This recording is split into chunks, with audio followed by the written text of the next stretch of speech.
ठाणे महानगरपालिका सार्वत्रिक निवडणुकीसाठी प्रभाग क्रमांक 1च्या सर्वांगीण विकासासाठी भाजप शिवसेना महायुतीचे अधिकृत उमेदवार म्हणून अनिता राम ठाकूर यांनी आपला उमेदवारी अर्ज दाखल केला आहे। यावेळी त्यांच्या समवेत त्यांचे पती भाजपाचे नेते राम ठाकूर, त्यांची 2 मुलं आणि मोठ्या संख्येने परिसरातील नागरिक, पक्षाचे कार्यकर्ते सहभागी झाले होते। आज खऱ्या अर्थानं पक्षातील एका कार्यकर्त्याला न्याय दिला आहे, त्यासाठी मी आमदार संजय केळकर, आमदार निरंजन डावखरे आणि शहर जिल्हा अध्यक्ष संदीप लेले यांचे मनापासून आभार मानतो, असं यावेळी राम ठाकूर यांनी म्हटलंय।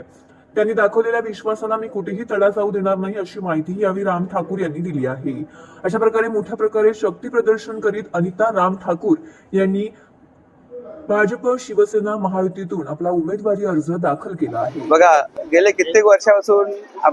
आमचे जे कार्यकर्ते होते ते खरोखर मनापासून रस्त्यावर उतरून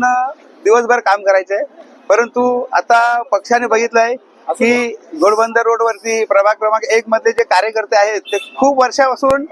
ज्या पण आम्हाला जिम्मेदारी देत असतात, म्हणजे कुठल्याही निवडणुका असू द्या, ते कार्यकर्ते सगळे मनापासून रस्त्यावर उतरून काम करत असतात आणि ते पाहून पक्षांनी आज आमच्या या प्रभाग क्रमांक 1 मध्ये जी उमेदवारी देऊन आमच्यावर विश्वास दाखवलाय, तर त्याबद्दल आमचे आमदार माननीय संजय केळकर साहेब असतील, असेच आमचे आमदार माननीय निरंजन डावकर साहेब असतील, तसेच आमचे जिल्हा अध्यक्ष संदीप लेले साहेब असतील, यांनी जो आम्हावर जो विश्वास दाखवून जी उमेदवारी आम्हाला